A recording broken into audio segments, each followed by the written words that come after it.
Hey, welcome back to the Cruise Elite podcast. What's up, Tony? Good morning. How are you? You got a fresh haircut? Semi. Clean shave and a fresh haircut? Clean shave. Semi-fresh haircut. Yeah. How are you doing? I do like 3 haircuts a year. Yeah? So I like get it like nice and short and tight, and then I just like go through various stages of shaggy. Yep. Until it's unbearable and hot, and then I do it again. Yep. Yeah, that's in the summertime. That's kind of how when it's summertime, I get more haircuts for sure. Yeah. Because it feels, it's once it gets humid, I feel like when I get my haircut too, I feel faster and more agile. Yep. Yeah. I wonder what the neurology of haircuts is. Seriously. What's going on with you? How are you? I think I told you last time that I've been doing these vision drills, the pencil push-ups. Oh, you're still at it? You're still working them? You know, this morning, I slept on my neck wrong or something, and I was putting up acoustic treatment. This is probably what it was on the ceiling, and so I was like gluing it to the ceiling. So I'm like pressing up above my head and like scrunching my shoulders up into my neck, like my traps. Mm-hmm. And man, they were just like really tight and bothering me. And usually I'll do like kind of like some self massage or whatever. Mm-hmm. And before we got on, I was like, yeah, I'll just do some pencil push-ups and see what happens. Yep. And it didn't get rid of it 100%, but it does feel better. Like nice. It does feel looser. So nice. There's something there. Yeah, drill it. And I wonder if my right eye is not quite as fast on the convergence. Yeah. Yeah, you know what you can do? We get into this a little bit more in our courses and stuff, but with pencil push-ups, that's an assessment and a drill. So you're basically when you watch somebody do that, you're watching to see if both of their eyes are coordinated together. And sometimes you have one eye that's lagging behind or one eye that actually decides it doesn't want to converge anymore. And so you can actually do the same exercise covering one eye. So if you interesting. Yeah, so if you cover Force one eye, it. you basically just get more work out of the potential, lazy one that doesn't want to do as much. And so from a general standpoint, you could cover one eye, do some left eye work, cover the other eye, do some right eye work, and then you always want to end with both eyes again to coordinate you want them working together. Yep, exactly. Yeah. Sometimes that can be pretty effective because with pencil push-ups, unless you are getting that evaluated or taking a video and watching it yourself, you don't really know if your eyes are doing what they're supposed to. Mm-hmm. So that's just kind of like a general way to start some correction. Yeah, that's next on my list is to sit right here in front of this camera and see what it looks like. I can do it. Yep. So I've been working on some neuro stuff myself, and I was excited to share this and was hoping I would remember. And man, it's impacting me so much that's why I remembered. So lately, I've been doing a fair amount of vestibular work. So just as part of my, whatever you want to call it, kind of a self-care routine that I have. And this has been going on for a couple months now. And basically a few months ago, so it's weird. So I'll fast forward for a moment, but then I'll circle back. So what I'm getting value in right now is what these neuro exercises are doing for my lower back and my hamstrings. But I didn't start with that goal. So this is kind of interesting. And I find that this happens a lot with neuro because you try to find a solution for one thing. And then in the process of improving, you learn something else about yourself. Then other things start to improve. And all of a sudden you have new goals. And like the process just takes you on this journey. It's like really fun with neuro. So months back, I was having this weird thing in the evenings, late evening, laying on the couch, kind of laying on my right side, clicking through YouTube videos, just watching whatever I watch in the evenings. A lot of times I'm searching for fly fishing stuff and, content, training content, whatever the heck it is. And I'm laying on my right side and I'm just, scrolling through YouTube and stuff, watching things. And I was just having these like weird moments where my heart sort of felt racy. Like it was an anxious feeling, almost like it's hard to explain, but I would say like my nervous system felt anxious, but I wasn't having like anxiety symptoms, but I could explain it as like my heart might have felt kind of racy. I had an over awareness of my heartbeat, but my pulse rate was the same as it always is. But my perception of it was that it was racing, which was weird. So and not like irregular, just like it felt fast. It felt fast, and I almost could tell you it felt like a heart palpitation, like a flutter. Okay. Yeah. And I was like, man, what the hell? Like, what is this? And so, I did what everybody does. Nothing. I just I just ignored it. It's like, maybe this will go away. Hopefully this will go away. So it wasn't like every single night, but then I would feel it again randomly. And I was like, man, there's that thing again. What the heck is that? So I was like, well, I better start doing some stuff here. I wasn't really dialed in on any kind of self-care routine at the time. And so I started doing some neuro drills. And I should also connect this to this too. I was in a time where we were doing a lot of content on the vagus nerve. At that point, we had our vagus nerve episode. I was reviewing some cranial nerve stuff just, for teaching reasons. And I remember Alicia and I were reviewing some of the really simple vagus nerve, cranial nerve assessments. And one of those assessments is the test, which is simply like literally looking in somebody's throat, in the back of their throat, and you have them go, and you watch the muscular action of the muscles in the back of their throat. And basically, if the palate or the muscles back there deviate to one side or another, they will generally deviate away from the weak side. And so when you see that, what you're seeing is a potential motor deficit that involves the vagus nerve. So it's just like one test to kind of give you an idea of whether or not someone might need some motor training there for the vagus. And so Alicia was looking at mine and she was like, you know what? Yours is just barely maybe deviating to the right.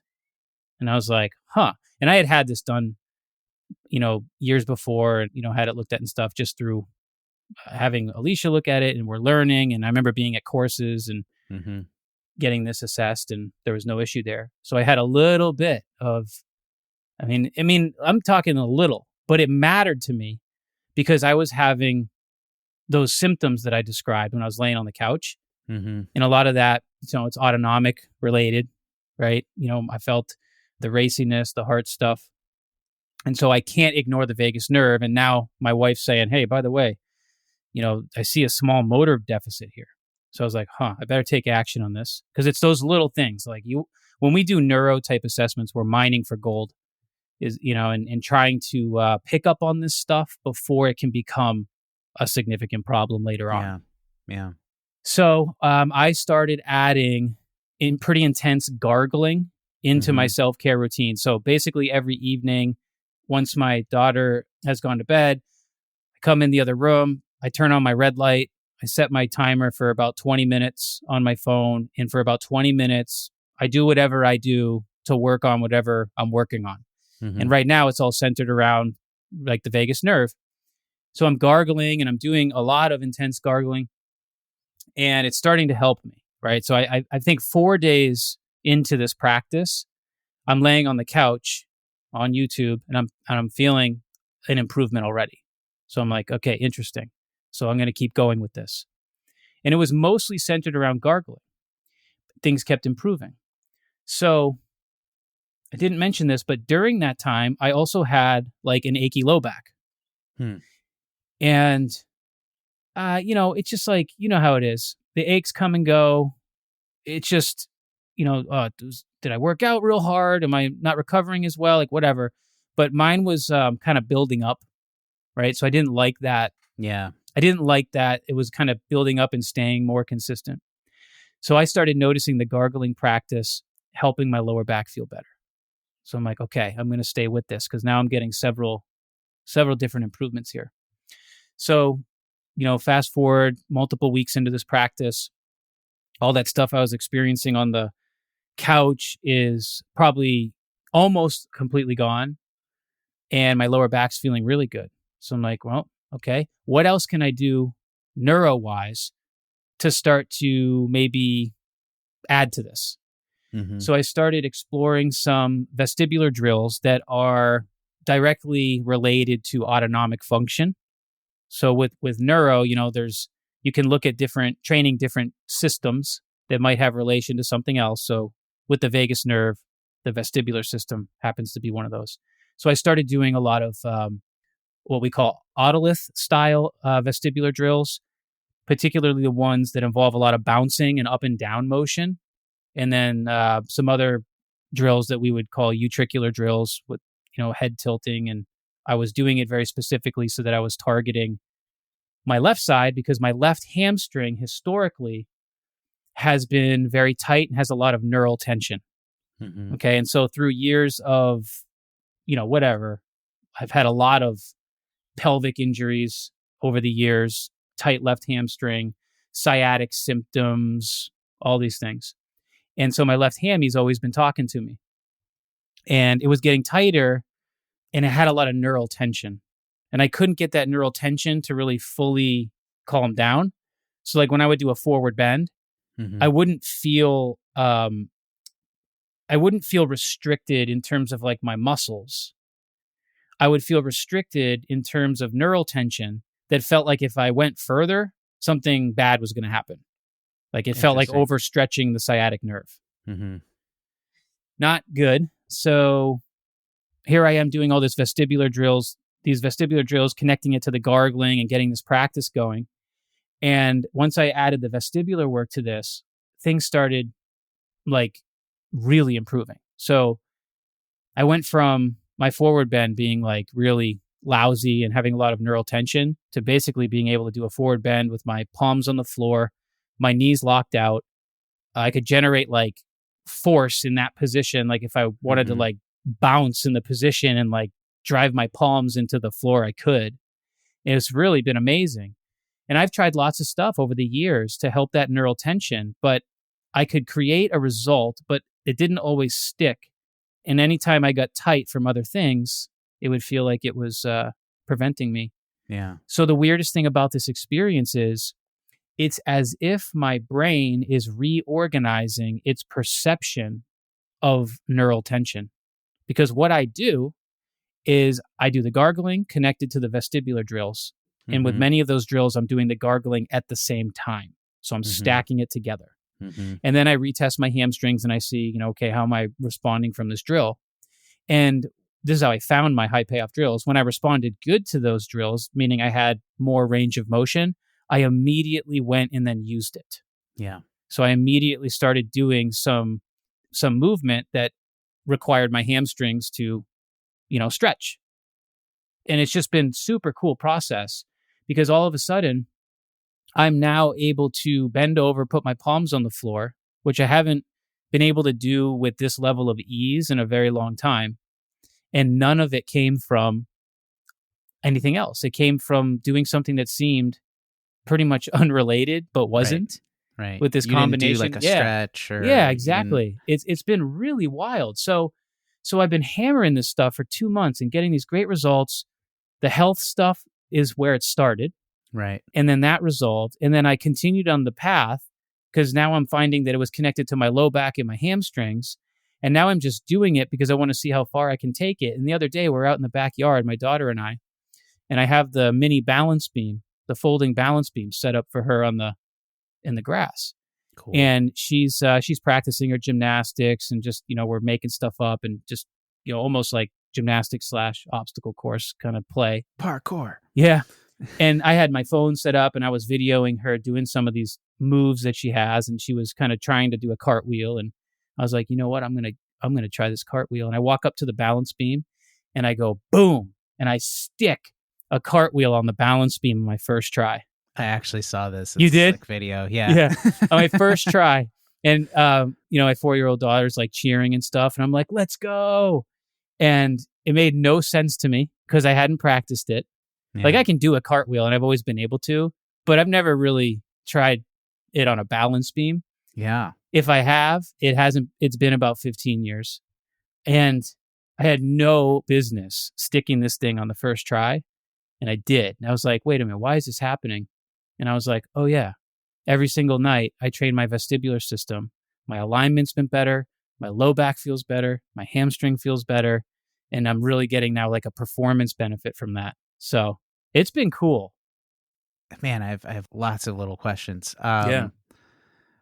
One, do you suspect, I have a feeling it's hard to know for sure, do you suspect that you had some sort of vestibular deficit, or was it more that like focusing on vestibular drills was accessing these other systems like the parasympathetic system, for example, and like what's the order of operations, do you That's a think, in great your mind? question. I ask that question to myself all the time because with neuro, the neat thing about this kind of training is that you can use it to clear up deficits, but you don't need a problem in order to utilize a stimulus for helping you with something else, which is neat, right? And this is where a lot of people struggle in the thinking. If they have more, call it classical education, up until this point, all this neuro stuff has all been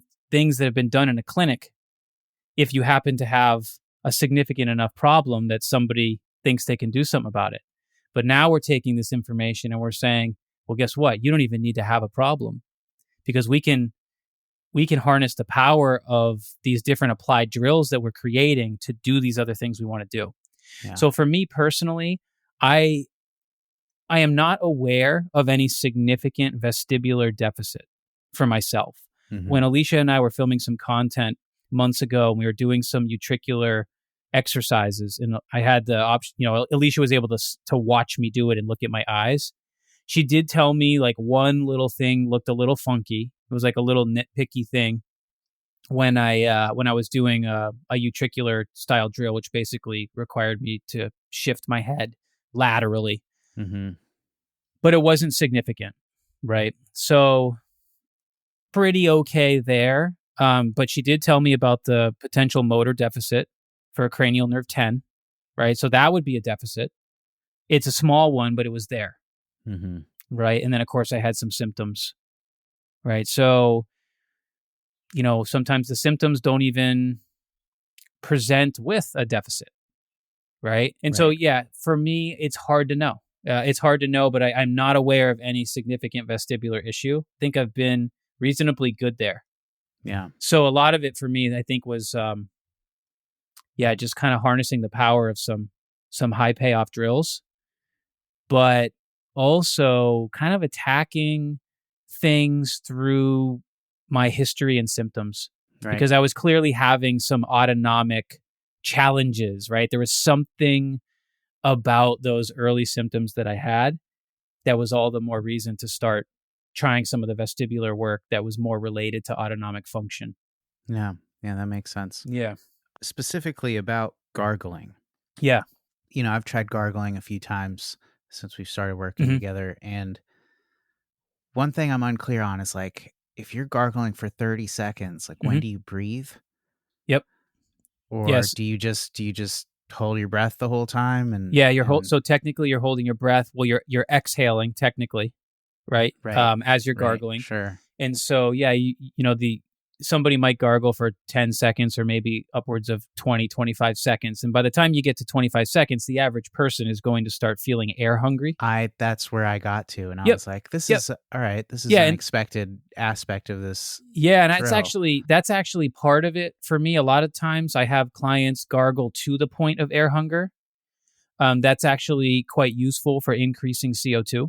Interesting. Yeah. And you don't want to like force it and make it something that's so challenging that you gargle until you're air hungry and now you have to rest and recover by hyperventilating. That defeats the purpose. But you feel the air hunger and then you stop. And then, you just maybe resume your position. Then once you're ready, you tilt back and you continue to gargle again. Right. So you're doing repetitive bouts. Mm-hmm. And I'll generally do like 3 bouts in a row. Mm-hmm. And then I'll take a longer break and maybe I'm doing something else. And then I return to it. And so my goal with that practice is to build up several minutes total of pretty aggressive gargling. However you get to that total, Right. 5 minutes, let's say, is just up to you, right? It doesn't, you're not supposed to be gargling necessarily for more than 30 seconds. That would be super hard. Yeah. I was surprised at like how I found it taxing, and I was like, all right, when you brought it up, I was like, oh, was I doing it wrong? Yeah, I think for a lot of people that air hungry piece is a valuable part of the drill too. And so we're covering a lot of ground here. I know. I also started incorporating some humming. Oh, nice. And it's just what feels good to me. I haven't followed a specific protocol or whatever, but like a lot of times actually when I'm editing podcasts, I feel like I'm carrying a lot of tension. Sure. I'm like a little bit spazzy, just sitting still for so long. And I found that it's very soothing to just kind of hum out loud. And I'll usually like hum and then drop the pitch. Yep. And I'll do that over and over again. And like the more I do it, the more I'm like getting in kind of this like flow state, trance state. Really calms me down.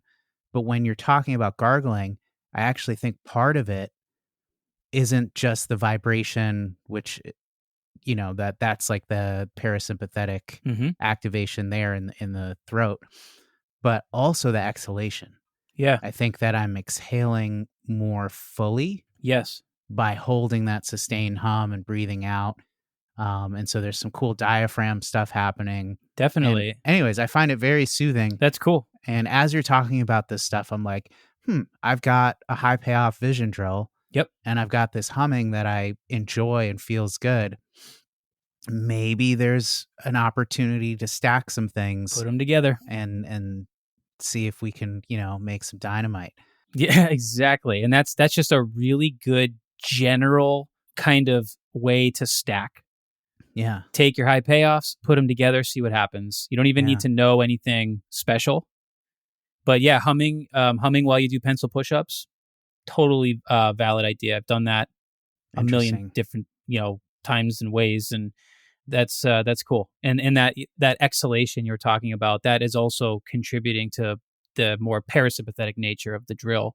Because once your exhalations get long, like 7 seconds or more, it does become very parasympathetic. Yeah, because these drills, like it's gargling or it's humming or something, but you're activating not just a very localized part of your body or brain. Like there's stuff going on in the diaphragm, there's stuff going on in the cerebellum or whatever, right? Like there's lots of contributing structures. Yeah.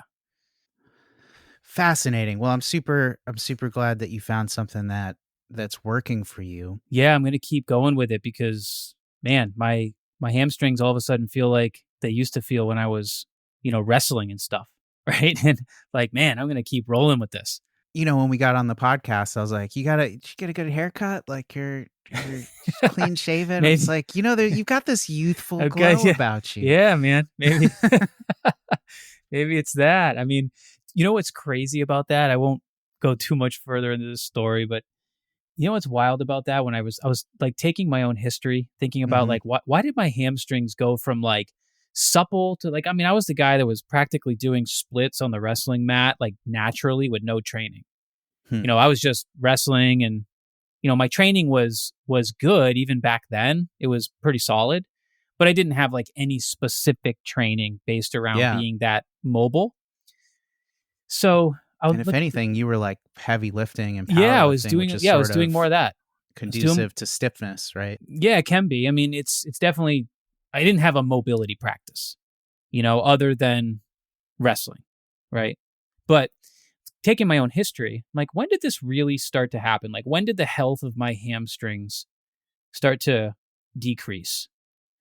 And really it really all started like way back in like 2000 and I want to say maybe 2008, 2009, I was coaching high school wrestling, and I had a manual therapist do some work on my back extensors, like some trigger point release, like active release type of stuff. And I didn't know any better. And he was like a wrestler too. And we were sort of training together, and he's like, "Hey, I know I'm trained in this technique. Like, it's fantastic. Do you want me to help you out with some stuff?"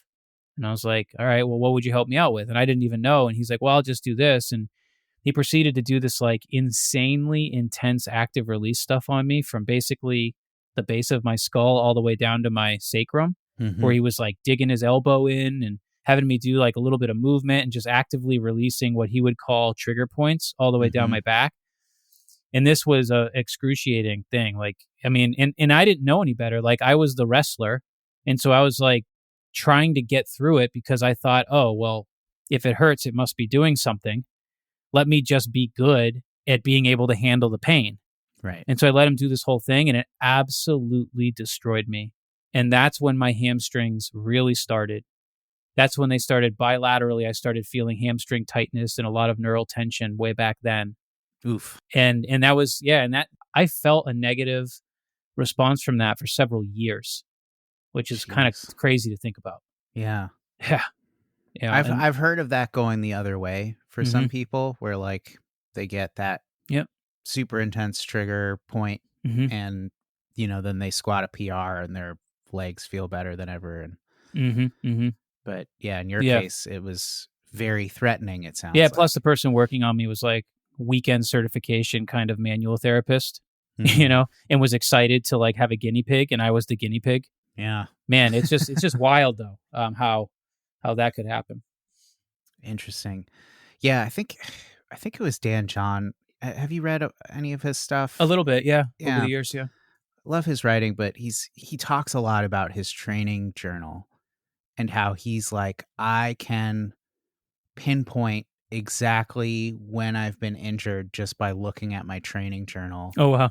And like he's got it for, he's got 20 years of history plus that's like meticulously documented. And like anytime something happens, he can go back and look at it.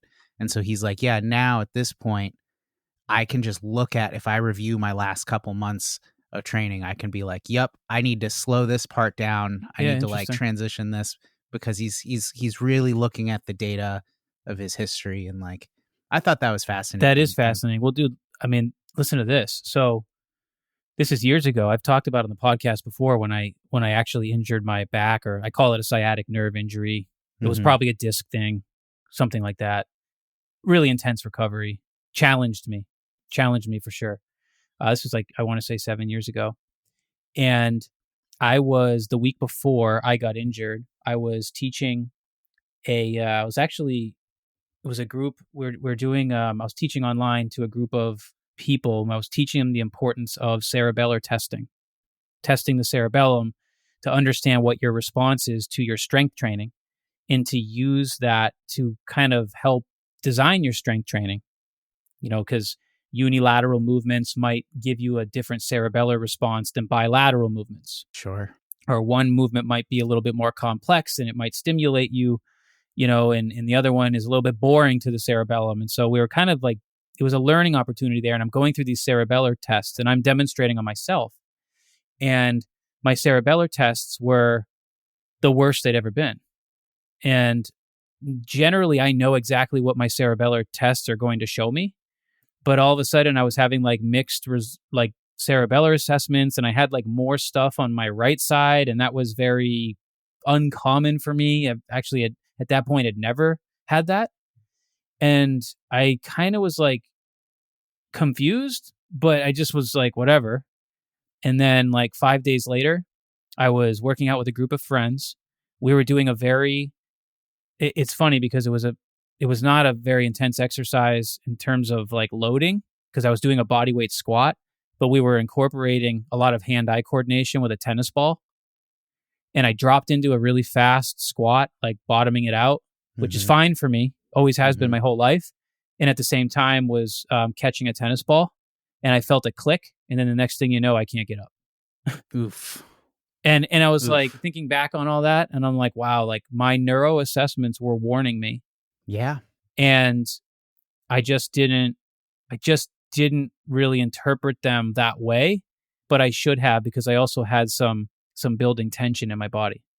Yeah, your threat was way up. It was telling you things. Big learning experience for me. So is that the kind of thing where I'm assuming you're doing assessments fairly regularly, just in your Mm-hmm. line of practice?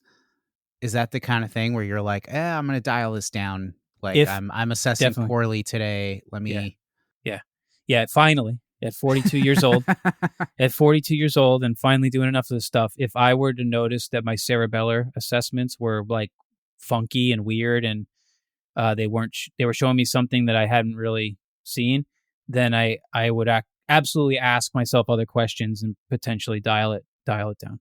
Yeah, Yeah. for sure. Cerebellar function is a big indication for performance and health because the cerebellum is so metabolically involved. It uses a lot of energy. Mm-hmm. So if your coordination is decreasing, that is telling you a lot about your current state of health. Yeah. You know how assessments and stimulus can change things very rapidly, many Mm-hmm. times instantly. Mm-hmm. Muscle tone can change or perceived pain can change, that kind of thing. How fluid are assessments? Like if you're a little groggy in the morning, are you going to assess really differently than in the afternoon? Like, is it like how sticky are these things? Yeah, they're pretty consistent. Mm-hmm. Okay, there's pretty consistent, but there will be some fluctuation that is, in my opinion, just fluctuation based on metabolics. Hmm. So for example, like once you've tested your cerebellum enough with what we call our RAMS assessment, which is basically different movements you would do for your hands and your feet that are rapid, and you have to sustain fast coordination for roughly 6 seconds. Once you do that enough, you will understand your common pattern. Okay, so for me personally, my coordination is generally going to show up as being less rhythmic on my left. Okay, so my left, I'm more of a left cerebellar pattern on average. But what I've learned over the years is that if my immune system is a little bit taxed, Mm-hmm. or my metabolic health is, there's some sort of stress or load on me metabolically, I will then see a right cerebellar pattern, specifically in my lower body. Okay, so over the years of doing this consistently, I kind of know what my baseline is and where I generally am. And when I see that right-sided lower body pattern, I often connect that to, oh yeah, my system's a little bit taxed. Mm-hmm. I understand why. Poor sleep, travel, stress, whatever. So things are pretty stable for people when they get enough experience testing them. And you will see some fluctuation. I think a lot of that fluctuation comes from metabolic health. What I've noticed over the years is that breathing assessments generally change the most for people. They show the most fluctuation. And then next after that is balance and coordination. So what that means to me is that those things actually work as really good markers of health and performance that you can check in with. Mm-hmm. And in fact, with a lot of the athletes I've worked with in the past, I actually used to do, with a few of them in particular, something called a finger tap test, which was an app that you could download, and you would literally tap your finger on it as fast as you could, as quickly as you can, gives you like a set amount of time, 15 seconds, 30 seconds. You see how many taps you can get. So it's a cerebellar test. Interesting. And we played around with this for a while to see if the performance part of this showed us anything that we wanted to know. And then we would kind of compare it to this person's HRV scores. It's kind of a fun, experiment. Yeah. And did they correlate? Yeah, Did a little they? bit. Yeah. So what you would see is that, and what I would see too, is that when their cerebellar function was not optimal, and so their finger tapping was decreased, usually those were the times that they were telling you about other symptoms they were feeling too. And so it did seem very much related to performance and recovery, and it did match up fairly well with some of the HRV recovery, which was interesting. Yeah, that's super interesting. Yeah, I liked it just because it was a functional, performance-based assessment. Yeah, and if you think about like an athlete, like how quickly they can shuffle their feet or something, I mean, this stuff makes a huge difference, right? How fast can they swing a bat in reaction to, you know, like Mm-hmm. that would definitely be something if I were, and I'm not, but if I were a high performance athlete, that's like, I would use that assessment. For sure. Yeah, and it's a good way to kind of see, like what we were calling that was our readiness tracker. Mm-hmm. So we were basically using it to kind of have an idea of readiness because Copyright Cruise Elite LLC in case yeah, smartwatches are listening. yeah, yeah, and so it was useful for this particular person because one person I'm thinking of actually is a ski racer, right? So you don't necessarily, if you're not ready for that, you have to know about it. Otherwise, Mm-hmm. you put yourself at higher risk. You know, so it was nice to have a performance function we could look at. Yeah, and I know that the conversation is a bit free ranging, but I think this is good stuff. So Yeah, if we don't get to everything that we were planning on today, I hope you as listeners will forgive us. But you know, you talked in the past about fuel cases. Yep. And people that struggle with threat and pain, and sometimes it's as simple as like sipping on orange juice while they're doing their workout and like getting that fuel that they need. Have you seen a correlation with like the tap test and that kind of metabolic fuel? Big time. That's actually why I started the finger tap test in the first place, is because the athlete I was working with, their biggest struggle was nutrition and metabolic health and recovery. And yeah, I wanted something that they could use that would give them data on their performance so they could understand their response to different things, including having a glass of orange juice. Yeah. Right? Because not kidding, like this is wild, but you could do the finger tap test or do any kind of cerebellar assessment. And I've had this happen many times in session where I'm doing cerebellar testing with people and their rhythm and coordination looks wonky and dysrhythmic. And then they start sipping on an electrolyte drink of some kind. And within 5 minutes, their cerebellar tests are excellent. I mean, it can be drastic. Yeah. It's the same kind of thing I'm used to seeing when you give a client who's struggling with fuel, you give them the right breathing exercises. The same thing often happens. They immediately start reassessing better with their coordination.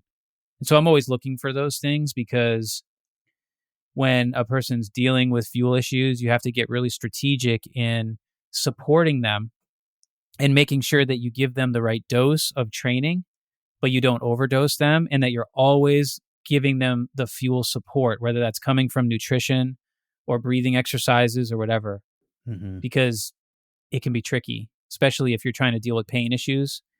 If a person reaches their threshold with that, and now they're doing a lot of things that are helping them, but that is very energy expensive, that's when all of the right exercises can end up going wrong. Right. Because you don't have the fuel to support the demand for the change that you're essentially asking for. Yeah. And that's, like if you normally have a high payoff vision drill and it's incredibly taxing, right? But it helps you with pain, but you're in a high performance situation, and suddenly this vision drill is taking more than it's giving you. Now it's causing threat, like that kind of thing. Exactly. And that's why metabolic health is so paramount for getting neurologic drills to stick. Like you really, in my experience, if somebody's not metabolically healthy, it's very difficult to get any results to stick at all. And that's a lot of times what's happening to people like in healthcare, when they're just, running around all these different practitioners trying different methods. And, especially if they're trying to improve a pain issue, as soon as they don't have the fuel that they need for it, then even the things that were helping them eventually feel like they're not. And that's a challenge. I'm sure it feels like whack-a-mole, right? Where it's Exactly. like, oh, this worked for a little bit. Yes. Yeah. And it adds to the confusion. Yeah. Yeah. In fact, in our Neuro Foundations course right now, we're in the home stretch, as a matter of fact, but we are going over respiration. So we're in the breathing section of the course for these reasons. So we find that we like to put the breathing education, at least the foundations of it, we like to give that to people early on, right? Because you need some of those tools, because you're going to have clients that aren't responding the way you want them to other things. And so then that's when you try to support them with different things you can do to increase fuel capacity. Breathing is one of those things. Incredible. Well, you've mentioned the cerebellum a few times and in talking about coordination in particular. Yep. Could you kind of give us the bird's eye view of the cerebellum and what it does? Yeah. We'll just kind of start connecting this into the neurology of movement, which was the plan for today. And I started blabbing, and here we are, 42 minutes. Oh man, I love it. Yeah, but that's all right. That's all right. So here we are. We'll get into some neurology of movement, and the cerebellum's a great place to begin. And this whole idea of the neurology of movement is essentially the cornerstone of what our courses are built on. Because in order to apply neuro, you have to understand how movement happens. And this lesson that we like to teach, called the neurology of movement, is a great way to simplify how basic voluntary movement actually happens and what the contributing factors are coming from other structures for that movement. Mm-hmm. So we'll start kind of just by visualizing moving your left hand. Okay, so imagine you're playing the air piano, right? You're just doing this little air piano movement with your fingers, trying to make a nice rhythmic, coordinated movement of each finger, okay? If you were to do that with your left hand, and if you are doing that with your left hand right now, that's a voluntary movement. You've made the decision to do it, okay? And making that decision ultimately comes from the opposite frontal lobe. Okay, so if I move my left hand, okay, that's going to activate, in this case, my right frontal lobe. Mm-hmm. And it is also going to activate my left cerebellum. Okay, so we got two structures at play here already. So air piano on the left, that is going to activate the left cerebellum.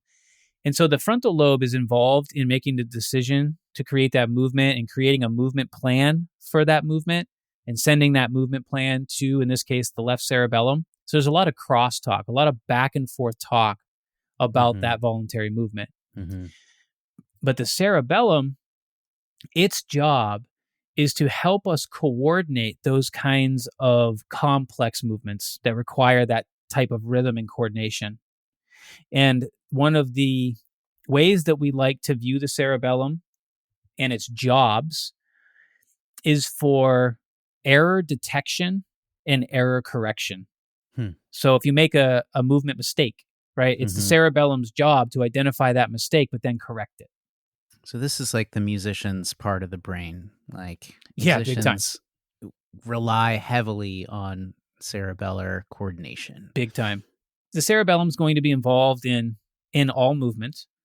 In this particular case, right, because we're doing something, this example is the air piano, right? We're doing something kind of fine motor.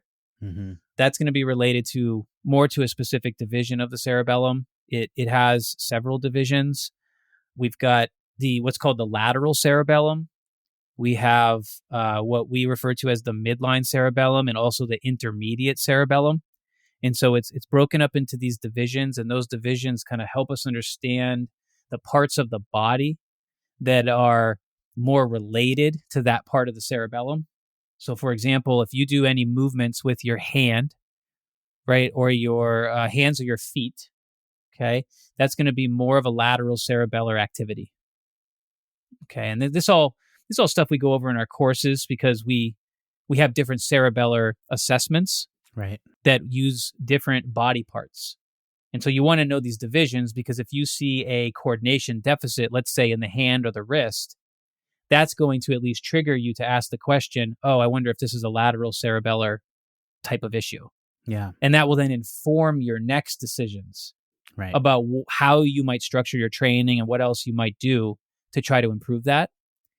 So then the lateral cerebellum is also going to be involved with like accuracy of targeting things. So if you were to reach out and touch a key on your keyboard, the accuracy of being able to do that, a lot of that is coming from the lateral cerebellum.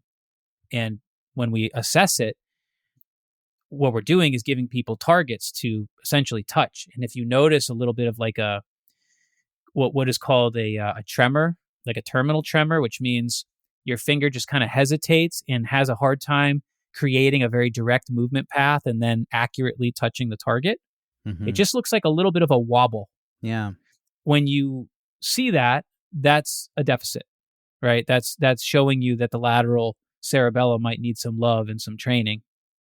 So we have different divisions, and the midline cerebellum largely is involved with coordinating things related to the eyes and the spine.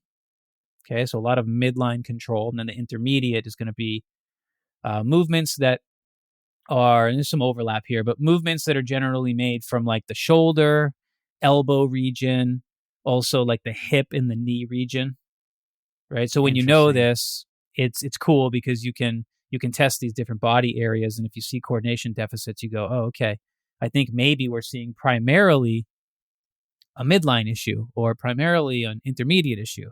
And again, that kind of informs you on what your next steps would be. That's so fascinating that it's like from the furthest extremities in, as opposed to like when we were talking about gait, we were talking about like upper body and lower body splits, or like left side and right side. Yep. This is like extremity to core. Yeah, it's just really fascinating. So it is. Where do these, so the cerebellum, for those of us who aren't steeped in anatomy, where is that in the brain? Yeah, so that's essentially the little brain that lives underneath the big brain. So everybody can kind of visualize the cortex, right? That's just, your stereotypical image of the brain always is the cortex and maybe the lobes, right, of the cortex. Underneath the cortex is another smaller structure. That's the cerebellum. And there's a crossover there from left to right, generally, between the cortex and the cerebellum. Yeah, there is a right cerebellum. There is a left cerebellum, for sure. And then the brainstem is under that cerebellum in the back? Yeah. So the brainstem is literally like, it looks like the stem, right? So, and as far as like the neurology of movement goes, these are the three structures that we really like to involve in our education. So we have the cerebellum. We talked about also the cortex, but mainly the frontal lobe being involved in the decision of involved with voluntary movement. We also have the brainstem. And so when we educate about the neurology of movement, we look at these three structures in a loop. So if you can kind of imagine the cerebellum, the cortex, and then underneath the cortex is the brainstem, and it's almost like this loop that creates a triangle, which is like what the image looks like that I use in our slides. Yeah. And the brainstem is just this we could talk about the brainstem forever. There's so much going on there, but it is essentially the center of all the reflexive stuff. So posture, the brainstem is going to be a big driver of reflexive posture and muscle tone, as well as autonomic function.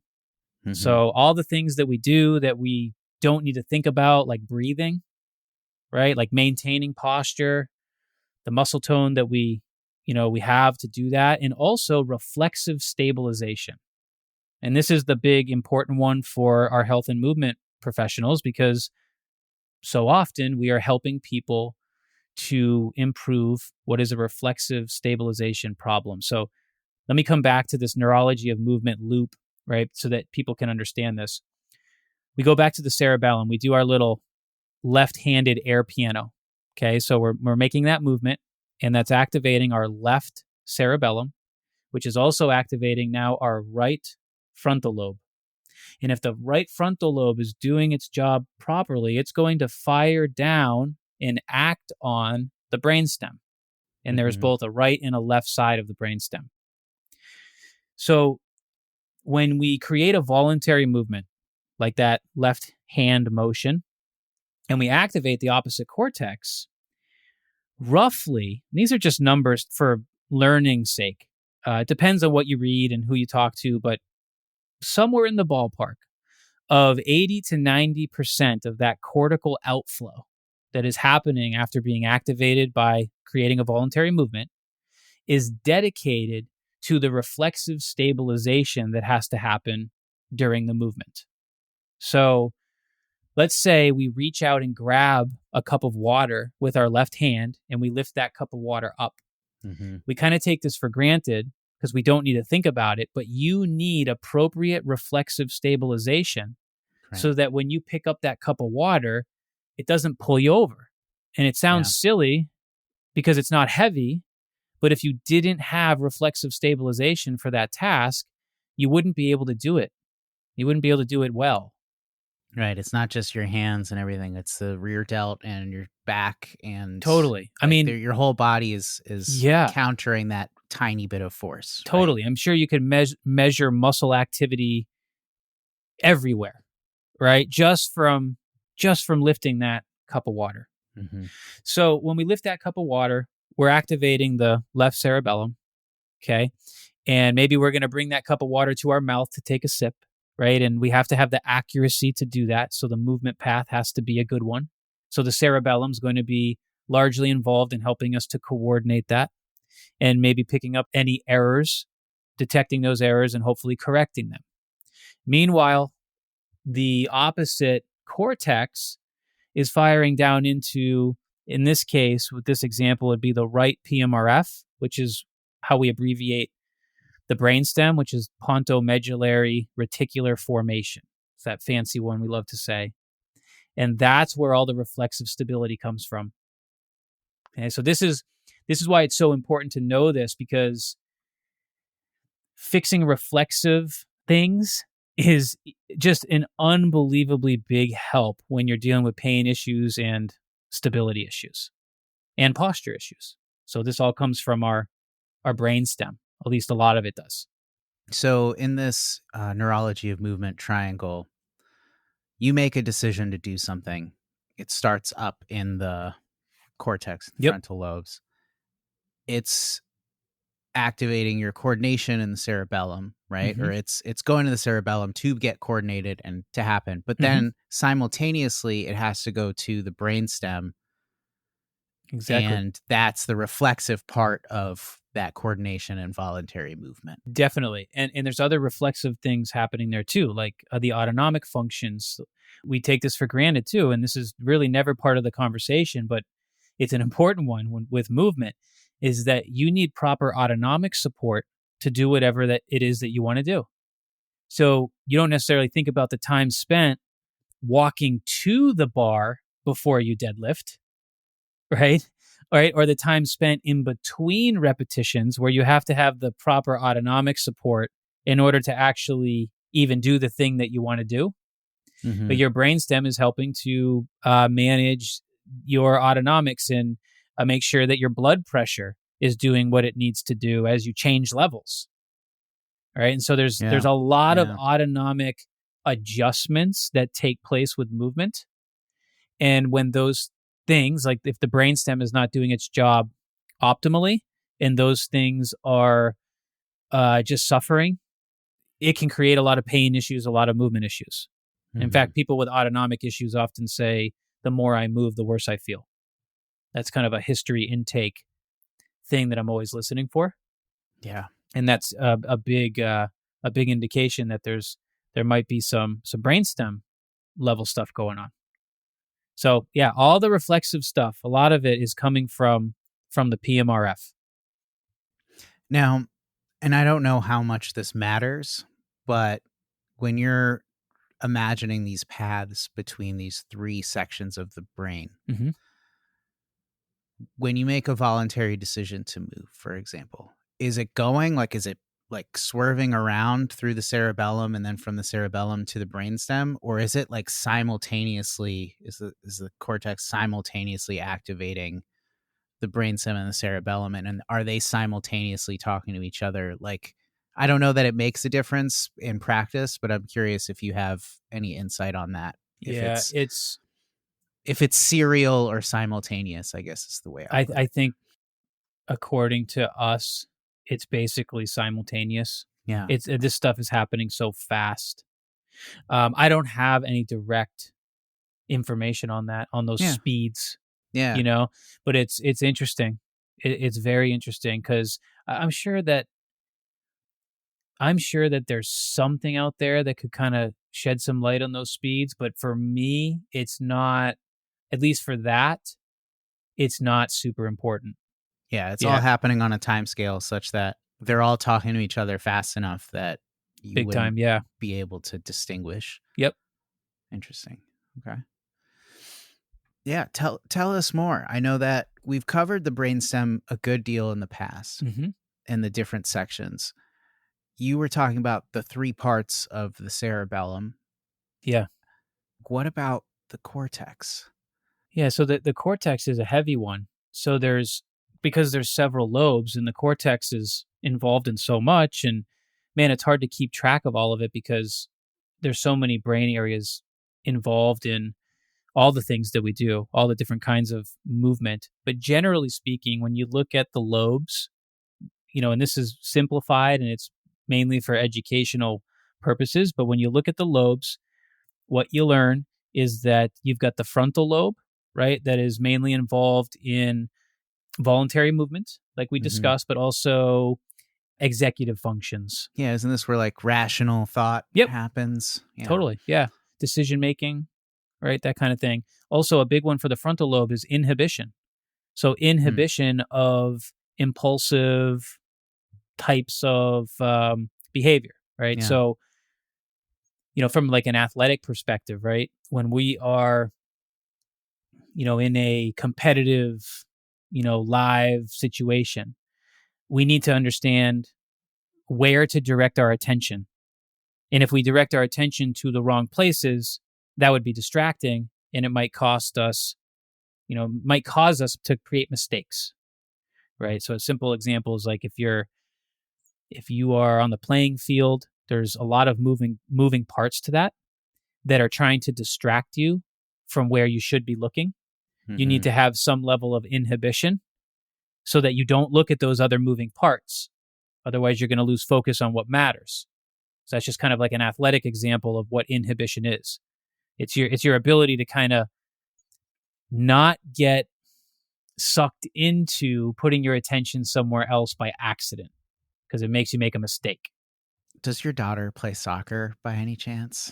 We mess around with it, yeah, but nothing organized. If you've ever seen young kids, like the youngest age groups play soccer, there's always like one kid or two who's like really on it and is just chasing after the ball and like ball is life and they're there. And then there's a group of children that sometimes they kind of are playing and sometimes they're playing together on the side or whatever. Yep. And there's always one or two, sometimes it's the goalie, which is hilarious. That's just looking at like a butterfly watching or the a birds. Bumblebee.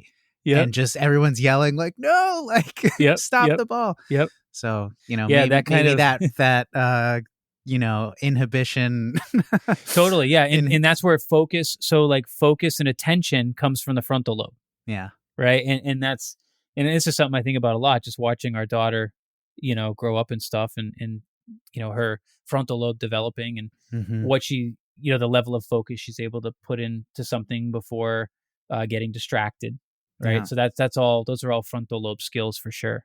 Interesting. Yeah. And so is this something that you ever train directly in your line of work? Okay. Big time. Frontal lobe's a huge one. It's a huge one. So we have a whole host. So with all of these structures that we're mentioning in the neurology of movement, there are ways to train them all very directly. So with the frontal lobe, there's a lot of cool ways to train it. With the visual system, one of my favorite ways to train the frontal lobe is with an exercise called saccades, which are rapid, like fast eye movements between two targets. Okay, so if I move my eyes quickly to the right and to the left and I'm landing them on a target, that's a very strong frontal lobe stimulus. Beyond that, there's a lot of cool ways to bring frontal lobe stimulus into your training, such as some of the playful things that we might have grown up doing, like red light, green light, right? Where you have to inhibit, right? You have to inhibit the impulse. And I play a lot of this stuff with my daughter right now, and I can see it really helping her. You say red light, but they want to go. Yeah. Right. You have to inhibit the impulse to want to go when you're getting that cue or that verbal command. There's so many different ways to do it.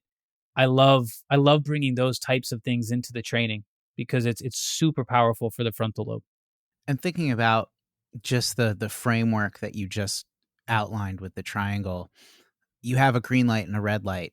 It's green, you decide to go. So then you have to activate your cerebellar coordination and therefore your reflexive autonomics and the red light hits stop and you say, I need to stop. And then the same thing happens. So like these structures aren't working in isolation. Like they almost can't. They can't. Yeah. When we talk about it and educate about it and it sounds isolated, that's just because we're educating. Yeah. It's absolutely, there's none of this happens in isolation. In fact, if you really were to look at how all this stuff really worked and everything that was happening, you wouldn't be able to keep track of it all. Yeah. Yeah. It's wild. And of course we're still learning so much, you know? So there's other lobes too that matter when it comes to the cortex, right? Everyone's somewhat familiar. You know, we've got a temporal lobe, right? We've got a parietal lobe. We've got an occipital lobe. And then we've talked about the insular lobe, which is one that's getting a lot of press now. It never used to even be mentioned with the other lobes, and now it's starting to get mentioned more so. Just, you know, it's buried in there and you can't see it from the outside. So it's not as common knowledge. But so all those lobes have, you know, different responsibilities, right? And there's tons of overlap between them. But most of the time you hear the occipital lobe being related to vision. Okay. I mean, there's the whole brain is just lights up with vision. Right. But for the most part, you hear it, the occipital lobe talked about with vision. The parietal lobe is going to be like an area where there's a lot of sensory processing, and that's where like spatial awareness is. Okay. Yep. So that's, you know, those are the common things associated with it. So proprioception. A lot of proprioception, a lot of processing of actual tactile sensations, and just spatial awareness. Like, just kind of understanding where you are in space. Exactly. Temporal lobe is going to be where there's like a lot of memory recall, and, you know, that one, usually is associated more with like auditory inputs and in memory. I wonder, you know, we often hear that smell can be one of the greatest triggers for memories. I wonder if there's a direct connection. There is, yeah. So well. yeah. So the olfactory nerve directly routes into there. Yeah. So when you get a whiff of something and then it brings back a memory, that's super interesting. I mean, and it's happened to all of us, right? Like I've had that happen to me, and I'm like, what the? Like, I literally have never, ever thought about that thing from like my childhood or something. Yeah. And I think it was like last Halloween. My daughter had some candy from trick-or-treating, and I forget what it was, but we cracked it open, and I hadn't seen or smelled or eaten one of these things in like 30 years. Yeah. And I smelled it, and I had like, it was like childhood memories. I'm like, wow, this is so bizarre. Yeah. You know, when that happens. The one that it happens semi regularly, right? But the one that I remember is I used to go to Peru every summer as a kid, and it was awesome. I'd get to like hang out with my cousins, and that's like pretty much where I learned Spanish, and it was really great. But the pollution there was just way worse in the cities because all the cars were super old, and, you know, the emissions were just not the same as in the US, the standards, right? And so I just remember that feeling of like dense kind of pollution in the air, like the smell of exhaust and gasoline and just like that heavy feeling. And every once in a while you'll get that in the States when it's like super hot and like the conditions are right and it's like traffic or whatever it is, right? I hear in LA that's more common. But yeah, in DC, every once in a while it'll happen, and I'll just get that smell, and I'll just be like in Peru, 13 years old, like on the street with my cousins. It's just like this immediate. Yeah, that's so interesting. Yeah, which means smell could be a really interesting training tool. You know, I mean, let's say you were noticing you were having memory difficulty. You know, let's say you're having memory difficulties. Maybe you notice later in life that you're trying to learn something and it's too energy expensive. You don't know why. It never used to be like this. I used to be able to learn so easily, and now I have to grind to learn, and then remembering what I'm learning is all of a sudden difficult. right? And these are some of the, the decreases in cortical activation that some people experience later in life. Well, knowing some neurology, could you use smell to possibly help you, right? Could you put different neurologic stacks together? Like, Mm-hmm. let's say we wanted to target the temporal lobe and we had to Mm-hmm. do some specific memory recall type of drills, whatever that might be. Could you stack it with smell? Could you stack it with sound? Right? Make If an sound process, association that can right. summon it. Yeah. Then this is often how we create drills for the cortex. Could we stack it with visual saccades, right, and get some frontal lobe activity going? Could we stack it with sensory activation, like vibration, Mm-hmm. right? So, and now we're activating the parietal lobe. And this is how we think when we're bringing in these different ideas to train the cortex. And all of the structures that we listed, the cerebellum, the cortex and its lobes, and the brainstem, they all have, or I should say, we can associate them with all these different training tools. That's fascinating. That's that makes literally a lot of what sense. we're teaching people how to do, is how to assess these things, get a sense for what somebody might need in their training, and then utilize the different tools that we have for going after those structures. It's really cool. Yeah. Yeah. I wonder, have you ever used like a positive memory trigger to reduce threat? Yeah. So one time I was working with, like, we call, like, if we have a client that essentially is not responding positively to basically anything, we call it a high threat client. Mm-hmm. And I recall years ago, including in a drill stack is like looking at a picture of your family. If I remember correctly, I think this person was in a car accident. They had like a whiplash injury, very high threat. We were creating some drills for them. It was really hard to find stuff to help them. We ended up using a picture that brought on positive feelings, emotions, and that kind of thing as part of the drill stack. So like her visual target was that, right? So that's an example of that. And what we're doing there is what we call neural chunking. Mm-hmm. So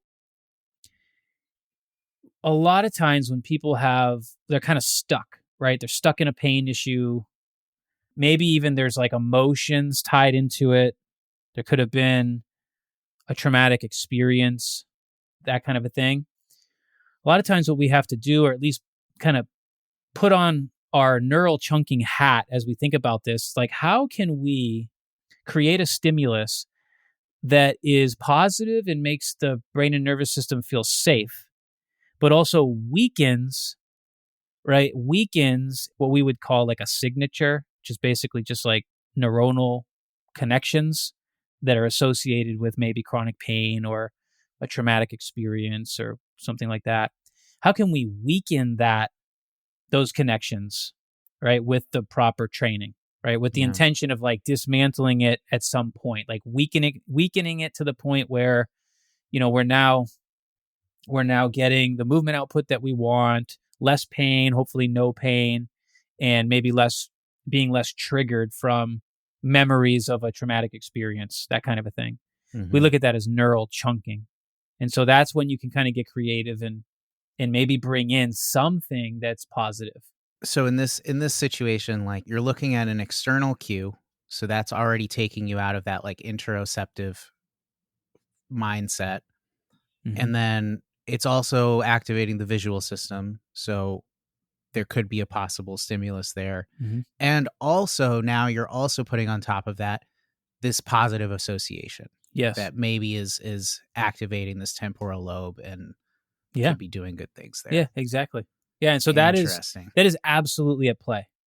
Like I don't, it's not something I need to call on very often, but it's a tool. Yeah. It's a tool. And I think a lot of people in the kind of neuro regulation space are probably thinking like that, where they're dealing a lot more with like emotional trauma and the impacts of that if somebody's feeling really stuck. And I think that there's a lot of different things out there that kind of work like that.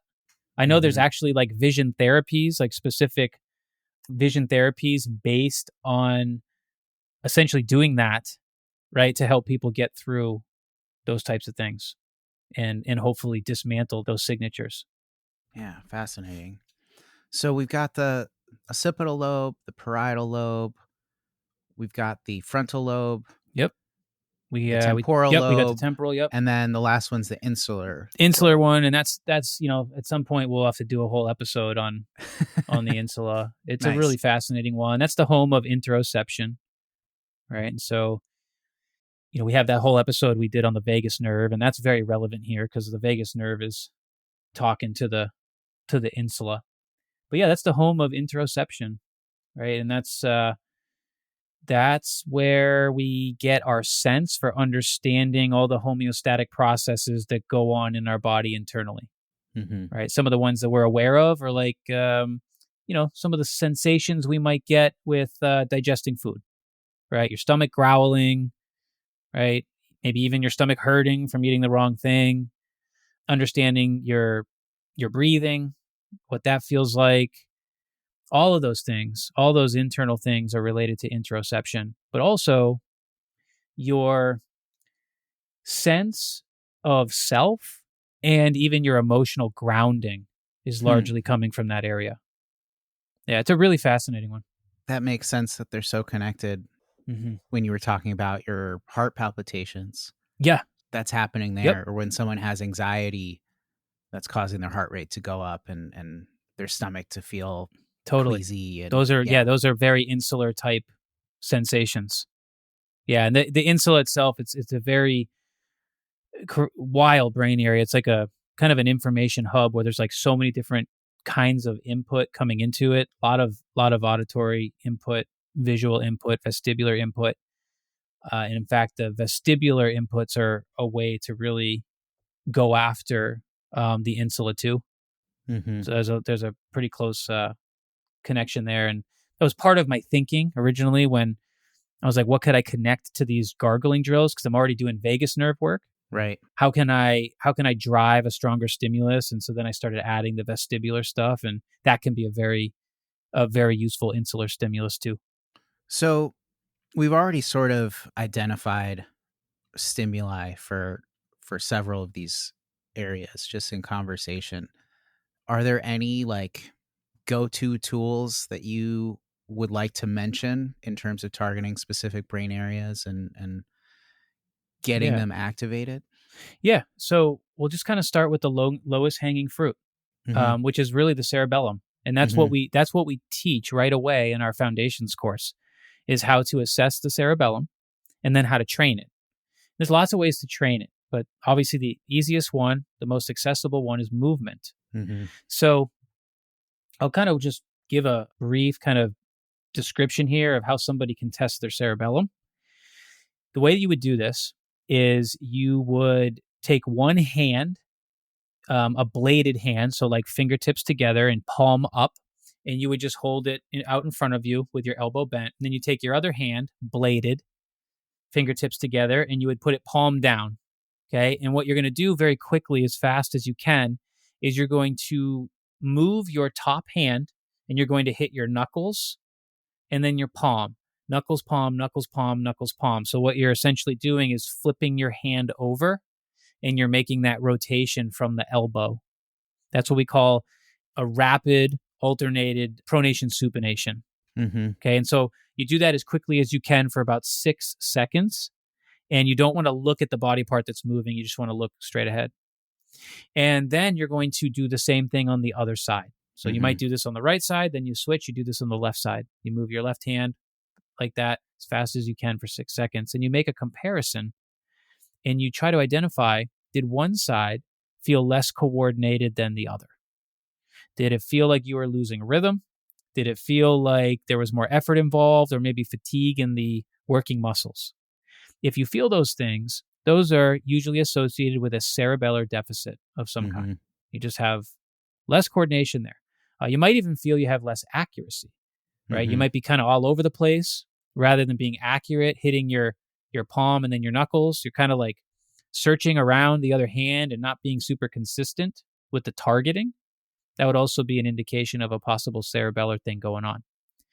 So you could do this same comparison in the lower body by simply tapping your foot on the ground.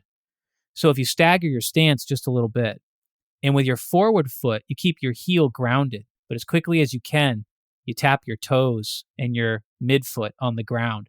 Tap, tap, tap, tap, tap, tap, tap, as quickly as you can, again for about 6 seconds. You then do this on the right and the left, and you make a comparison. Do I feel any differences in coordination side to side? A lot of times you'll be like, oh yeah, it's my left again, right? Yeah. And what that tells you is you are definitively, at least for these two assessments, a left cerebellar pattern. But it doesn't always go like that. You might find a difference. You might be left upper body, right lower body. Mm-hmm. Okay, and so this is all information that you're getting about the cerebellum. So, and we do this in a number of different ways, different assessments that we use throughout the body. And then we also know how to look at eye movements and understand some things about the cerebellum too. And we do that in our courses. Mm-hmm. But this is where it starts. And so what you do is you try to identify the cerebellar deficit side. And the cool thing about this is your first kind of plan of action here can be targeting that particular body part, okay? So it's an ipsilateral training approach at first, meaning if my left cerebellum is my deficit side, then I would actually move the left side in order to train it, mm-hmm. which is why it's one of the first things that we teach, because it's very logical. Mm-hmm. Like, oh, okay, you failed that coordination test on your left. Let's challenge you and your coordination on your left side. So how would you do that? The delivery system for doing that we like the most is what we call complex nonlinear movement. And it's just a fancy way of saying some kind of movement that is challenging, and we like it to be circular in nature. It doesn't have to be, but when possible, we often use that tool because it requires accuracy, it requires rhythm. We often are trying to move through a full range of motion. That's quite useful too. Mm-hmm. So if you haven't had any exposure to our joint mobility drills yet, mm-hmm. you can go on our YouTube channel and search some of them and check them out. You'll notice that a lot of the motor control and joint mobilizations that I'm teaching are all very circular in nature, whether it is creating a full circle or even a figure eight. Mm-hmm. And the reason is those complex nonlinear types of movements are extremely stimulating for the cerebellum. So that's literally where it begins. Test your cerebellar function, find your deficits, train them very directly with complex nonlinear movements. So that is something you can play with. And then once you've done that, let's say you chose an exercise, you work through it, you learned it, you tried to coordinate it well and do a good job, you can then go back to your cerebellar testing. Mm-hmm. Do those same things that I mentioned, our RAMS assessments, right? With the pronation, supination of the forearm and also the foot tapping. And oftentimes, if you've selected a good drill and you've challenged your cerebellum appropriately, you will get an immediate improvement in those assessments. And that's the first thing we're teaching health and movement pros how to do with their clients, because it's low-hanging fruit. It's a great place to start. And remember the neurology of movement. Now, here's where it gets cool. We talked about that, the visual is kind of like this triangle. Mm-hmm. Basically, it's a loop. Whenever we activate the cerebellum, we also activate the opposite cortex and the opposite side of the brainstem.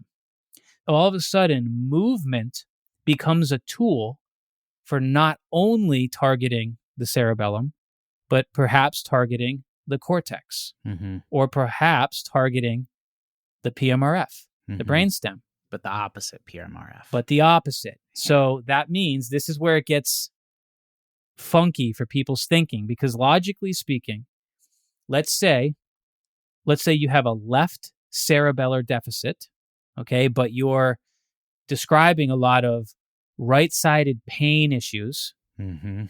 and maybe you have stability problems on your opposite side, on the mm-hmm. right side, which is a fairly common pattern that we see. Common logic is to train the right side with stability. And that can help. I'm not saying that can't help, but sometimes the better approach is to activate the opposite cerebellum. How would you do that? In this case, left-sided movement. Right. So by activating the left cerebellum, we now activate the right cortex, which activates the right PMRF and may improve reflexive stabilization and even inhibit pain on that side. So I remember when I first started getting into all of this neuro stuff and I started applying it to my own body, the thing that kind of catapulted me forward into starting to clear up different issues I was having was by practicing all of my mobility and motor control drills on my left side and not my right side, which I had never, ever even considered before that. And that was the thing that started helping me with my right PMRF pattern that I had struggled with for so many years. So that's, to me, that's kind of the low-hanging fruit for people because it is a fairly logical application, right? It's like, okay, coordination's not good on your left. Let's do something for your left. But knowing the outcome of that with some of these other structures can be really cool. Yeah.